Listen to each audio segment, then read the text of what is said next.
शेतकरी संपाचा परिणाम आता शहरी भागात सुद्धा जाणवू लागलाय। पुण्यातल्या महात्मा फुले भाजी मंडईमध्ये भाजी खरेदी करण्यासाठी येणाऱ्या ग्राहकांच्या करता भाज्यांचे जे दर आहेत त्या संदर्भात अतिशय संमिश्र प्रतिक्रिया ऐकायला मिळाल्या। पाहूया आमच्या प्रतिनिधीने घेतलेला आढावा। पुण्याच्या मध्यवर्ती भागात असलेली ही प्रसिद्ध महात्मा फुले मंडई शहरामध्ये खरं तर अनेक ठिकाणी छोट्या मोठ्या मंडई आहेत, परंतु ही पुण्याची अगदी सुरुवातीपासूनची मंडई ज्या ठिकाणी मोठ्या प्रमाणात लोक भाजीपाला आणि फळफळावळ खरेदी करण्यासाठी येतात।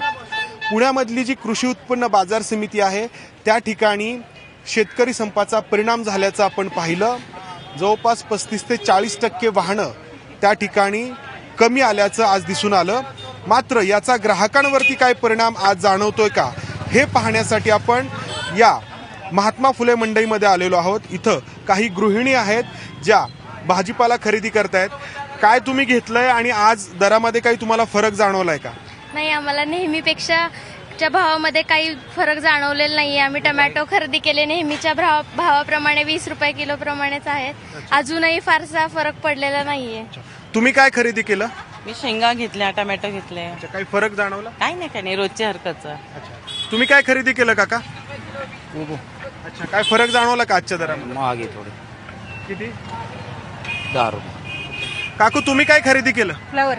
अच्छा, काय दरामध्ये काय फरक जाणवला? नाही, 10 रुपये पाव मिळाला। अच्छा, जो नेहमीचाच दर आहे हो। तर आज या संपाचा परिणाम मंडईमध्ये म्हणजे थेट ग्राहकांवरती पुण्यामध्ये फारसा जाणवत नाहीये। मात्र याच्यामध्ये फरक आहेत। कोणती भाजी ग्राहक खरेदी करतायत याच्यामध्ये फरक आहे। तर काल किंवा परवा किंवा काही दिवसांपूर्वी ज्या दराने तुम्ही भाज्या खरेदी केल्या होत्या त्या दरामध्ये आणि आजच्या दरामध्ये फरक आहे का? दुपटी पडला आजचा बाजार खूप आहे। तर या ठिकाणी आपल्याला हे ध्यानात येतं की जो भाजीपाला किंवा ज्या भाज्या दररोज ताज्या मंडईमध्ये येतात त्यांच्या दरामध्ये आज वाढ झाल्याचं पाहायला मिळतं। इथं चाकवत असेल, मेथी असेल किंवा इतर भाज्या असतील किंवा कोथिंबीर असेल।